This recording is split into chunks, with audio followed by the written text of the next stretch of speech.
Hello friends, welcome YouTube channel में आपका स्वागत है। फिर से मैं एक नई वीडियो के साथ आ चुके हैं, अपडेट वीडियो के साथ आ चुके हैं। आज की जो वीडियो होगी आपके लिए बहुत ही इंटरेस्टिंग और बहुत ही प्यारी सी अपडेट है, वो लेकर आ चुका हूं। यानी कि एनएचएम की तरफ से आपको यहाँ पर जो वैकेंसी है वो प्रोवाइड की गई है। इसके बारे में कंप्लीटली इन्फॉर्मेशन आपको दूंगा, डिटेल में आपको वैकेंसी प्रोवाइड करवाने वाला हूँ। सबसे इंटरेस्टिंग से आपकी यहाँ पर पोस्ट रहेगी, स्टाफ नर्स की पोस्ट है वो आपको यहाँ पर देखने को मिल जाएगी। फार्मासिस्ट की पोस्ट आपको देखने को मिल जाएगी। एएनएम की पोस्ट आपकी रहने वाली है, ठीक है।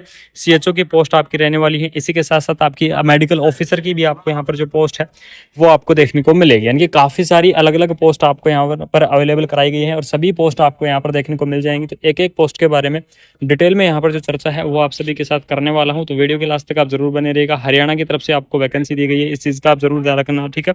यानी कि हरियाणा की तरफ से वैकेंसी आपको यहाँ पर प्रोवाइड की गई। एडवर्टाइजमेंट यहाँ पर रिलीज किया गया था 10 जुलाई को। आपका जो एडवर्टाइजमेंट है वो यहाँ पर रिलीज कर दिया गया है। District health and family welfare society Hisar यानी कि DHS हिसार की तरफ से जो वैकेंसी है वो आपको यहाँ पर देखने को मिली है, ठीक है। इसमें देख लीजिएगा serial number, name of the post, number of the post और क्वालिफिकेशन, ये सारी चीज़ आपको यहाँ पर जो अवेलेबल है वो आपकी यहाँ पर कराई गई है।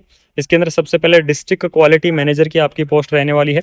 डिस्ट्रिक्ट क्वालिटी मैनेजर की पोस्ट के लिए अगर मैं सैलरी की बात करूं तो 16,000 रुपये सैलरी रहेगी। MBBS कैंडिडेट क्या कर पाएंगे, इस वैकेंसीज को यहाँ पर अप्लाई कर पाएंगे। उसके बाद में आपको AMO की पोस्ट दी गई है। AMO की पोस्ट के लिए आप 18,000 सैलरी रहेगी। और डिपार्टमेंट आपका क्या रहेगा, RBS के, ठीक है। यानी कि AMO की पोस्ट के लिए आपको RBS के डिपार्टमेंट रहेगा, जिसके लिए एजुकेशन क्वालिफिकेशन फॉर AMO के लिए जो एजुकेशन क्वालिफिकेशन आपके आयुर्वेदिक सिस्टम के अंदर आपकी डिग्री होनी चाहिए, ठीक है। यानी कि आयुर्वेद के अंदर आपके पास डिग्री या डिप्लोमा है तो आप क्या कर सकते हैं, इस पोस्ट को अप्लाई कर सकते हैं। उसके बाद में मल्टी वर्कर की भी आपको पोस्ट दी गई है।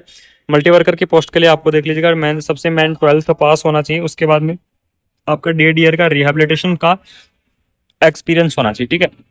या फिर आपके पास सर्टिफिकेट होना चाहिए रिहैबिलिटेशन का, तो वो आप यहाँ पर कर सकते हैं। मल्टी वर्कर की आपकी रहेगी। अकाउंट असिस्टेंट या अकाउंटेंट की भी पोस्ट आपको यहाँ पर दी गई है, देख लीजिएगा। उसके बाद में नेक्स्ट हम बात करेंगे स्टाफ नर्स की पोस्ट के बारे में। तो स्टाफ नर्स की पोस्ट के लिए देख लीजिएगा GNM कैंडिडेट अप्लाई कर पाएंगे, BSc नर्सिंग कैंडिडेट अप्लाई कर पाएंगे, पोस्ट BSc नर्सिंग कैंडिडेट भी क्या कर सकते हैं, इस वैकेंसीज को यहाँ पर अप्लाई कर सकते हैं। यानी कि GNM post BSc nursing candidate, MSc nursing candidate और BSc नर्सिंग कैंडिडेट, सभी कैंडिडेट क्या कर पाएंगे, इस वैकेंसीज को आप यहाँ पर अप्लाई कर पाएंगे।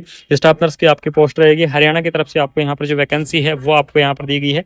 उसके बाद में आपको ANM की पोस्ट आपको यहाँ पर अवेलेबल कराई गई है। ANM की पोस्ट यहाँ पर देख लीजिएगा। ANM के लिए आपके पास ANM का कोर्स होना जरूरी है। यानी कि जिन साथियों के पास ANM का कोर्स है, यानी कि जिन्होंने ANM का कोर्स कर रखा है, वो कैंडिडेट क्या कर पाएंगे, इस वैकेंसीज को यहाँ पर क्या कर सकते हैं, अप्लाई कर सकते हैं। उसके बाद में आपको STLS की पोस्ट है वो आपको यहाँ पर अवेलेबल कराई गई है।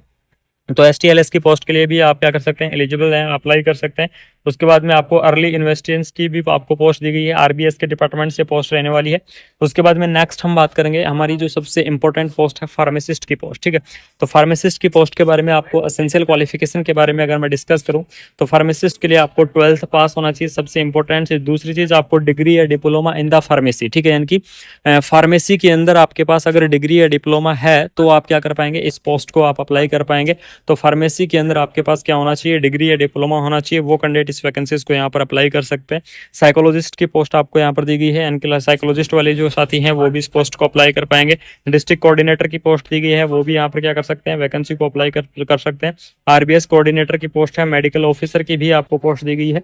मेडिकल ऑफिसर की पोस्ट के लिए आपको MBBS और BAMS वाले जो कैंडिडेट है वो क्या कर सकते हैं, इस पोस्ट को यहाँ पर अप्लाई कर सकते हैं, ठीक है। उसके बाद में पंचकर्मा स्पेशलिस्ट की जो पोस्ट है वो भी आपको यहाँ पर अवेलेबल कराई गई है। इस पोस्ट भी के लिए भी आप क्या कर सकते हैं, अप्लाई यहाँ पर कर सकते हैं। और लास्ट में आपको काउंसलर की पोस्ट दी गई है। यानी कि काउंसलर के लिए भी अगर कोई इंटरेस्टिंग है कैंडिडेट तो यहाँ पर क्या करेंगे, इस पोस्ट को अप्लाई करेंगे। यानी कि टोटल आपकी क्या रहने वाली है, NHM के अंदर 18 आपकी पोस्ट रहेंगी, जिसके अंदर आपकी staff nurse, NHMs, ANM, AMO, pharmacist और मेडिकल ऑफिसर, ठीक है, लैब टेक्नीशियन, सारी पोस्ट आपको यहाँ पर की गई हैं, अवेलेबल कराई गई हैं, ठीक है।